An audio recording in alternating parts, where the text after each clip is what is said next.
Muito boa noite a todos, é uma grande alegria, uma grata satisfação estar aqui novamente reunidos em nome de Jesus para levar o Evangelho a todos os lares, a todas as casas, ainda neste momento em que temos a necessidade de ficar em casa, em que precisamos seguir as orientações médicas, as orientações sanitárias, o isolamento social.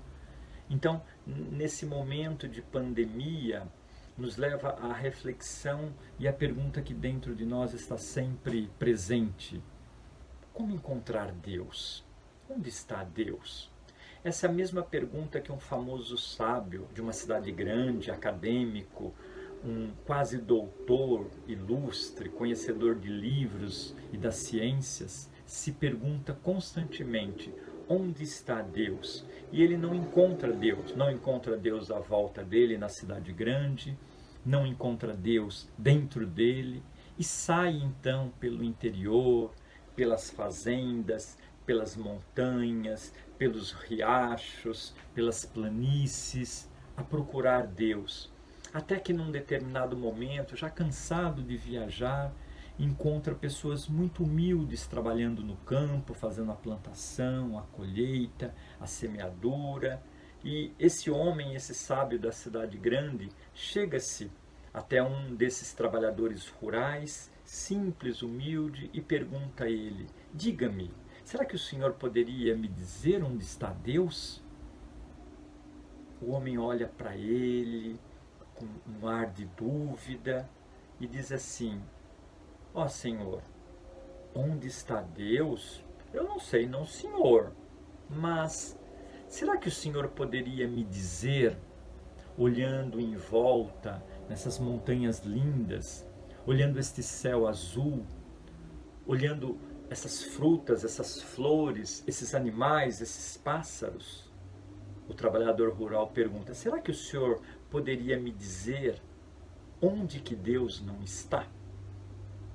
Pois bem, é exatamente essa passagem que nos leva à reflexão neste momento em que parece que a gente não encontra Deus em lugar nenhum.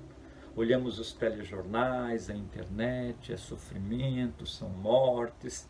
Esquecemos que Deus está em todos os lugares, atuando, trabalhando, como sempre, através dos seus anjos de luz, mensageiros de Deus, em todos os lugares, nesse planeta maravilhoso, um planeta de provas, de expiações, um planeta onde temos aqui muito trabalho para fazer, mas com certeza tudo de acordo com o controle de Deus.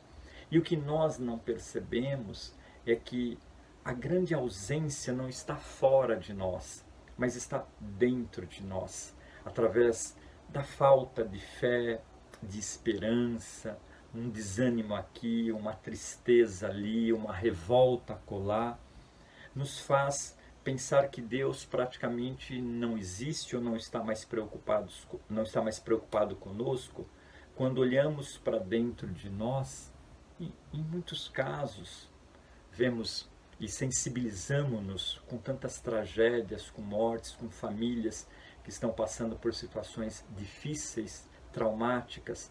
Nos solidarizamos com 85 mil pessoas que já morreram, 85 mil famílias destroçadas nessa tragédia da pandemia que vivemos.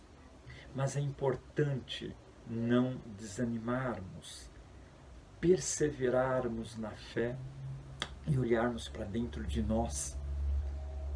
O que podemos fazer para que a força de Deus penetre o nosso coração? Numa passagem de Jesus, quando ele está passando pela Samária numa cidade chamada Sicar, que hoje é a atual Cisjordânia, lá há um poço chamado Poço de Jacó. E Jesus então está passando por essa região, por esse poço, quando ele então senta-se e, cansado da viagem, senta-se perto do poço, e nisso vem uma mulher samaritana tirar água. Então diz a ela Jesus: dá-me de beber. O Senhor é judeu, diz a mulher, e eu sou samaritana. Não era comum, naquela época, samaritanos e judeus se conversarem. Mas ela fala, como me pede água? E Jesus responde, se você soubesse o que Deus pode lhe dar, você pediria. Quem beber desta água terá sede de novo. Mas aquele que beber da água que eu lhe der, nunca mais terá sede. Pelo contrário, a água que eu lhe der se fará nele uma fonte a jorrar pela vida eterna. Olha aqui, que passagem maravilhosa de Jesus que ele fala para a samaritana. Quem beber desta água terá sede de novo, que é a água do poço, mas aquele que beber da água que Jesus der, nunca mais terá sede. Pelo contrário, a água se fará nele uma fonte a jorrar pela vida eterna. Este é um chamamento para que nós possamos tentar entender como fazer essa fonte da vida eterna, essa água que não dá mais sede, jorrar dentro de nós. Né? Como Jesus fala assim, se alguém tem sede, venha a mim e beba. Mas Senhor, como faço isso? Jesus nos fala sobre o Pai maravilhoso que nos dá tudo e que temos à nossa volta todas as bênçãos. Nós temos um planeta maravilhoso, nascemos num planeta que tem tudo, não viemos com nada e nem precisamos levar nada. Temos à nossa volta como se fosse uma cachoeira bendita de luzes e de bênçãos a cair sobre nós em todos os momentos e para todos nós. E aí é a pergunta, como nós bebemos essa água que jorra à nossa volta? Alguns vão até ela com um copinho pequenininho, um copinho que quase põe assim um pouquinho e bebe. Outros vão com balde. Outros, como uma cachoeira no meio das montanhas, mergulham nessa água bendita. É exatamente o entendimento dessa força interior, desta fonte de amor que Jesus nos leva a refletir.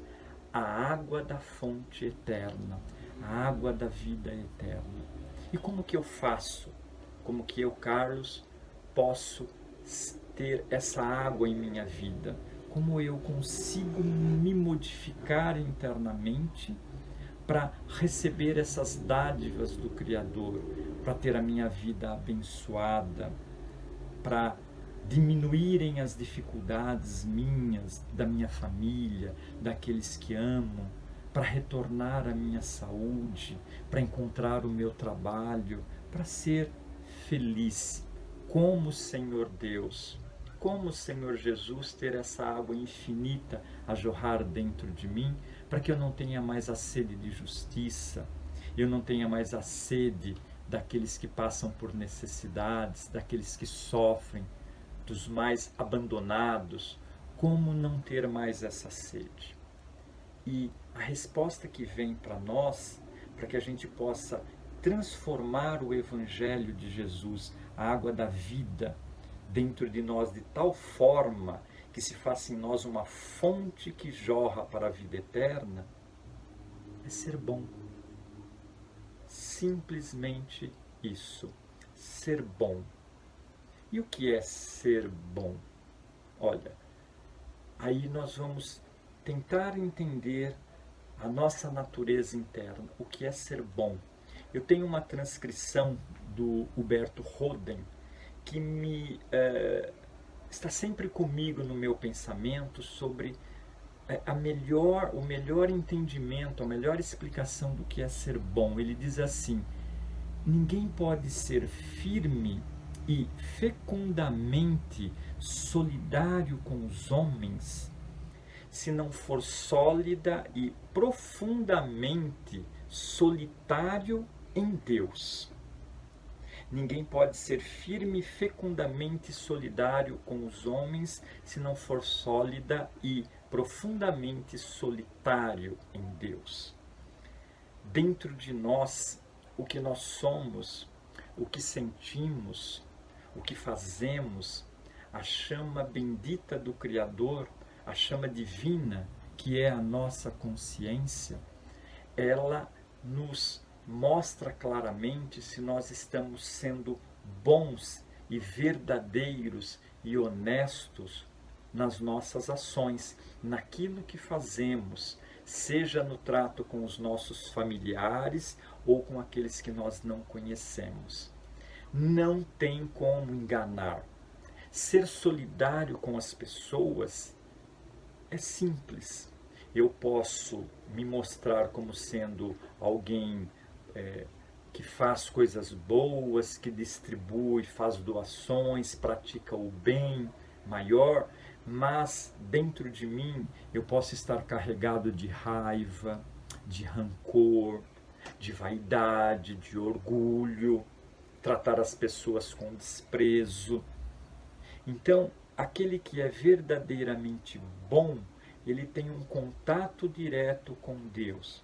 Mais ou menos ainda nas palavras de Huberto Roden, quanto mais nós doamos de nós na horizontal, mais recebemos de Deus na vertical. Ou, quanto mais recebemos de Deus na vertical, mais doamos na horizontal. Ou seja, na verdade, o que vale é a nossa relação com Deus. Há uma passagem de Madre Teresa de Calcutá, e eu não tenho como afirmar se é dela mesma, que diz assim: o bem que você faz hoje pode ser esquecido amanhã, mas faça o bem a si mesmo. Veja que ao final das contas é tudo entre você e Deus. Nunca foi entre você e os outros. Não interessam os aplausos dos outros. O que importa é a sua verdadeira relação com Deus. E aí é a grande diferença, porque nós aprendemos na doutrina espírita, ou pelo menos na parte, quando começamos o conhecimento da doutrina espírita, a gente aprende que não podemos praticar o mal. Não é isso? Quer dizer, não podemos praticar o mal. Primeiro ano primário, né? Não podemos praticar o mal. Na medida em que nós vamos praticando e conhecendo a doutrina, o Evangelho, estudando, fazendo cursos, a gente vai percebendo que não basta não praticar o mal, é necessário fazer o bem. Ou seja, se eu não praticar o bem, o mal, e também não praticar o bem, tem um ditado popular que eu costumo dizer que é mais ou menos assim: nasci pelado, se eu morrer de cueca, é lucro. Quer dizer, não fiz nada. Passei 80, 90 anos da minha vida e não fiz nada. Então, num início de aprendizado, não praticar o mal. Mas depois começamos a perceber que não basta não praticar o mal. É necessário fazer o bem. É necessário tomarmos partido, participarmos de ações sociais, observarmos os nossos irmãos desassistidos, sofridos, desamparados, procurarmos formas de ajudar, de auxiliar, de diminuir a dificuldade do outro. Na horizontal, olha as palavras de Huberto Roden: diminuir as dificuldades do outro para que Deus, na vertical, diminua as dificuldades na nossa vida. Então, fazer o bem é distribuir entre as pessoas mais necessitadas palavras de carinho, de afeto, coisas materiais, principalmente nesse momento em que há uma onda de solidariedade, em que muitas pessoas que nunca participaram dessa onda de praticar o amor, a caridade, estão começando a fazer. Olha que oportunidade bendita e que aprendizado de auxiliar os mais necessitados nessa fase que nós estamos. Então, o não praticar o mal não basta, é necessário fazer o bem. Pronto, nós estamos hoje num momento propício para fazer o bem, porque há muitas pessoas, nossos irmãos, em todos os lugares nesta cidade ou em qualquer outro local, necessitados.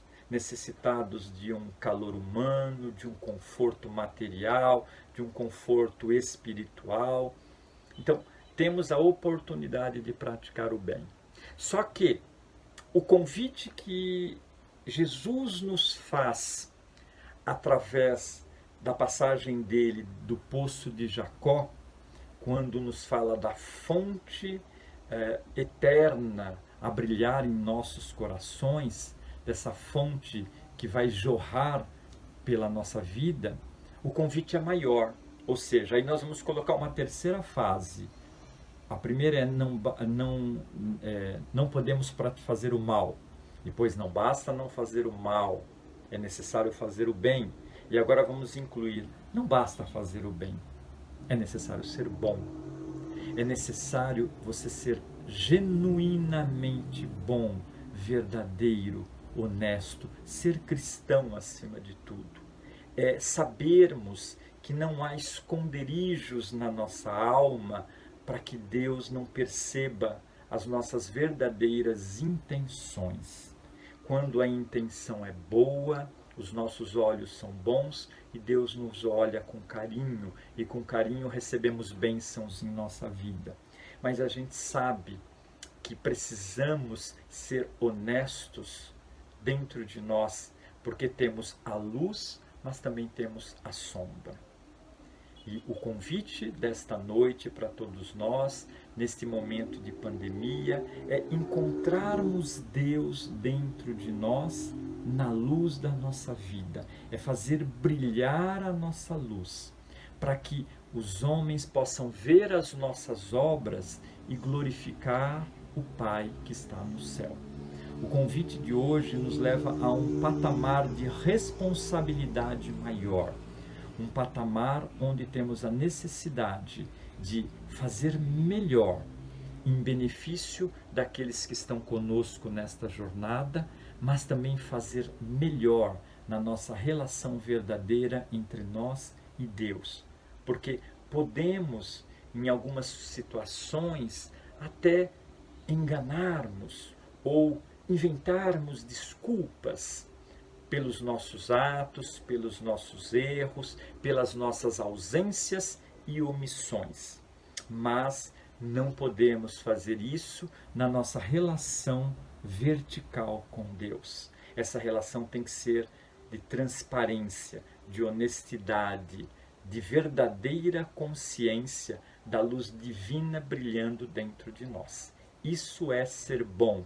Esse é o estágio que nos leva à fonte jorrar pela vida eterna em nossos corações e mentes. E esse é o convite nesta pandemia, que nós possamos sair deste processo que estamos vivenciando pessoas melhores, verdadeiramente boas, porque o medo, ele nos faz nos prevenir, nos cuidar daqueles que amamos, ajudar, orientar.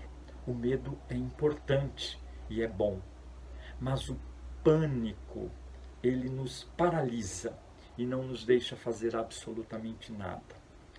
Então, o pânico pode se tornar um inimigo nosso neste momento em que as coisas tão negativas estão à nossa volta. Façamos a nossa luz brilhar com os nossos medos, com as nossas preocupações, com as nossas precauções, mas não vamos esquecer daqueles que estão à nossa volta em situações muito difíceis, sofridas, em situações que precisam de um calor humano, que precisam de uma palavra de afeto, de carinho ou mesmo uma ajuda material. E com isso nós vamos sendo mais verdadeiros na nossa relação com Deus e receber dele a fonte a jorrar pela vida eterna, a fonte do amor, a fonte da vida, as bênçãos de luz em nossa vida, em nossa família e em todos aqueles que estão conosco neste planeta maravilhoso. Que nós possamos refletir sobre isso, vibrar com muito amor, com muita intensidade por todos aqueles que estão passando pela pandemia, pelos médicos, pelos enfermeiros, pelos doentes, pelos trabalhadores dos hospitais, pelos nossos velhinhos, pelos moradores de rua, por aqueles que se encontram em condições tão sofridas.